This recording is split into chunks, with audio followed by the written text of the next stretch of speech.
ইফতারির সামনে রেখে দোয়া কবুল হয়। বিশ্বাস হয়? কি সামনে রেখে? সামনে ইফতারি। বসে থাকে আমরা তৃষ্ণায় সারাটা দিন, ছাতি ফেটে যায়। আল্লাহ দেখে, দেখতে দেখতে আল্লাহর একটা সফট কর্নার তৈরি হয়। এটাই সুযোগ কাজে লাগানোর, ঠিক কিনা?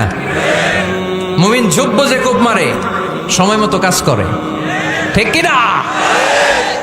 আল্লাহ তখন ফেরেশতাদেরকে জিজ্ঞেস করে, এই ঘটনা কি? খায় না যে? খায় না কেন? আল্লাহ রোজা রাখছে। এগুলো কি? রোয়াবজা, পেঁয়াজ, আলুর চপ, বেগুনি, মুরগির রান খায় না। খায় না কেন? ওরা যে ক্ষুধার্ত, আল্লাহ আপনার ভয়ে। তাই কি চায়? আল্লাহ আপনার কাছে ক্ষমা চায়। ক্ষমা চায়, আল্লাহ রহমতের দরিয়ায় জোশ খেলে যায়।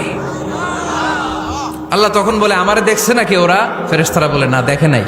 আমার জান্নাত জাহান্নাম দেখেছে? না দেখে নাই। আমারে না দেখে, জান্নাত জাহান্নাম না দেখে আমার এত ভয় করে? যাও, আজকের এই রোজার বিনিময়ে এখন বান্দা যা চাইবে সব কবুল করে নেব।